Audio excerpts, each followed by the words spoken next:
Adakah Muhyiddin sudah lupa? PKR cabar PAS tunjuk bukti anual tawar jawatan TPM pada Hadi. Perarakan bersenjata, PAS dipanggil polis. Gempa, SPRM anggap Muhyiddin suspek penyelewengan jana wibawa.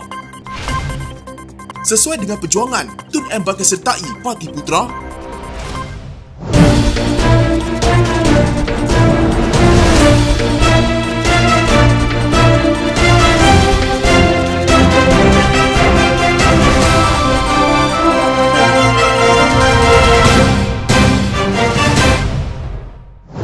Tan Sri Muhyiddin Yassin didakwa lupa bahawa beliau yang cuba bertahan lama sehingga minta darurat dan gantung parlimen semasa pentadbirannya. Malah dakwa Datuk Dr. Muhammad Puan Zarkashi, Muhyiddin pernah cuba untuk menyambung darurat tetapi ditolak oleh Jadi Pertuan Agong dan Majlis Raja-Raja. Mengulas kenyataan Muhyiddin di parlimen sebelum ini, Muhammad Puan yang juga ahli Majlis Tertinggi UMNO mendakwa ahli Parlimen Paguh itu ingat beliau Perdana Menteri paling popular. Dijaji kesana kemari, akhirnya boleh bertahan 17 bulan saja, sempat buat banyak kerosakan, katanya dalam hantaran di Facebook. Dalam sesi perbahasan sebelum ini, Muhyiddin dilaporkan berkata, rakyat akan bertindak balas terhadap Kerajaan Perpaduan pimpinan Perdana Menteri Datuk Seri Anwar Ibrahim sekiranya aktiviti mencipta pelbagai tuduhan terhadap Perikatan Nasional tidak dihentikan segera. Beliau yang juga pengerusi Perikatan Nasional meramalkan perkara itu akan berlaku pada pilihan raya negeri di 6 negeri sekaligus, menyaksikan Perikatan Nasional merampas 6 negeri iaitu Selangor, Pulau Pinang, Kedah, Kelantan, Terengganu dan Negeri Sembilan. Muhyiddin turut mendakwa pentadbiran kerajaan hari ini nampak berniat jahat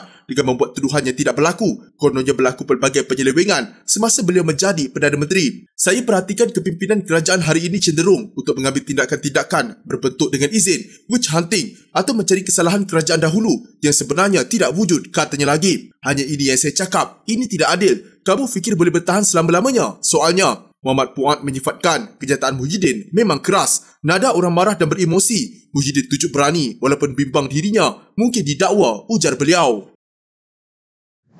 PKR mencabar PAS tampil mengemukakan bukti terhadap dakwaannya bahawa parti itu ditawarkan jawatan timbalan Perdana Menteri oleh pihak dalam Kerajaan Perpaduan. PAS boleh kemukakan bukti sekiranya ada, kata pengarah komunikasi PKR, Lee Chian Chong, sambil menambah kenyataan itu sengaja dibuat pihak yang masih tidak berpuas hati terhadap keabsahan kerajaan pimpinan Anwar Ibrahim. Dalam satu ucapan sempena Majlis Perasmian Himpunan Pemuda Islam Terengganu 2023 pada Jumaat lalu, Presiden PAS Abdul Hadi Awang mendedahkan parti itu dihubungi pihak yang menawarkan jawatan timbalan Perdana Menteri sebagai balasan sekiranya PAS menyertai kerajaan Anwar selepas PR15. Malah beliau mendakwa pihak yang membuat tawaran sanggup mengeluarkan kos untuk membayar PAS bagi menampung perbelanjaan pilihan raya. Ada orang tanya, kenapa PAS tidak ambil alih kerajaan walaupun menang banyak kerusi? Tak masak lagi, belum masak lagi. Walaupun begitu, mereka yang menipu ambil alih kerajaan dalam ketakutan. Terang-terang saya sebut, dedahkan di sini, mereka pihak dalam kerajaan sekarang menghubungi PAS, minta sertai kerajaan, sanggup nak bagi PAS jadi timbalan Perdana Menteri dan sanggup nak bayar PAS berapa juta untuk belanja pilihan raya.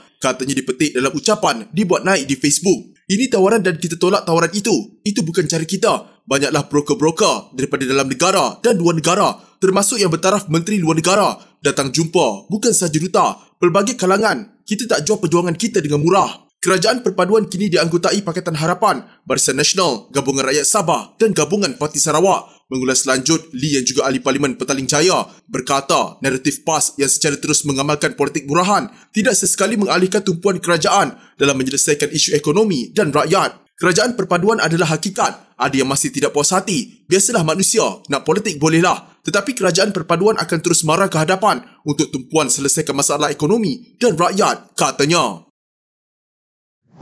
Perarakan dengan menggunakan simbol pahlawan Islam dengan senjata bagi gambaran tidak baik kepada agama dan negara, kata Menteri di Jabatan Perdana Menteri Hal Ehwal Agama Muhammad Naim Mukhtar. Beliau berpandangan bahawa penganjur program berkenaan sepatutnya menonjolkan nilai-nilai Islam yang bersifat damai, mengajak kepada perpaduan dan kesejahteraan. Perarakan tersebut telah menimbulkan pelbagai persepsi dan juga kegelisahan masyarakat. Pada hemat saya, tindakan berarak dengan kaedah tersebut adalah tidak wajar dan boleh memberikan gambaran yang tidak baik kepada agama Islam dan negara. Adalah lebih baik penganjur menunjukkan nilai-nilai Islam yang bersifat damai, mengajak kepada perpaduan dan kesejahteraan, katanya pada kenyataan. Tambah Muhammad Naim lagi, semua pihak adalah bertanggungjawab untuk menyeru kepada keamanan dan keharmonian dalam masyarakat. Terdahulu media melaporkan pengajar program Himpunan Pemuda Islam Terengganu HIMPET 2023 bersedia memberi kerjasama untuk siasatan kepada pihak berkuasa berhubung perarakan bersama replika pedang, lembing dan perisai. Ketua Pemuda PAS Terengganu, Muhammad Harun Issa berkata, walaupun siasatan itu kelihatan tidak logik, namun pihaknya bersedia memberi kenyataan. Program HIMPET menghimpunkan seluruh jentera pemuda PAS Terengganu diadakan sejak 1991 lagi dan menjadi acara tahunan. Sudah menjadi tradisi 8 pemuda PAS kawasan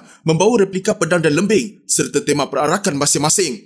Ada yang membawa tema sukan, pelantar minyak, musim Darul Iman, bahkan ada yang berkuda pada penganjuran HIMPET kali ini, katanya dalam kenyataan. Sementara itu Muhammad Naim berkata, Jabatan Perdana Menteri Hal Ehwal Agama berpendapat perkara itu perlulah diserahkan kepada pihak berkuasa untuk siasatan serta apa-apa tindakan yang berkaitan sekiranya penganjur telah menyalahi peraturan keselamatan negara. Ketua Polis Terengganu Rohaimi Bat Issa dalam perkembangan berkaitan berkata, pihaknya akan menjalankan siasatan awal bagi mengenal pasti kesalahan yang dilakukan dalam program tersebut sebelum tindakan sewajarnya diambil. Rohaimi berkata pihaknya dimaklumkan mengenai perarakan itu tetapi tidak dimaklumkan tentang perarakan bersama replika senjata. Katanya perarakan itu merupakan salah satu acara dipertandingkan reka cipta bertemakan pakaian, senjata dan warisan Islam. Walaupun pihak polis mengetahui mengenai program tersebut tetapi tidak dimaklumkan mengenai perarakan membawa replika senjata seperti itu yang mana telah menimbulkan rasa tidak puas hati dan kegusaran di kalangan setengah masyarakat, katanya dalam kenyataan.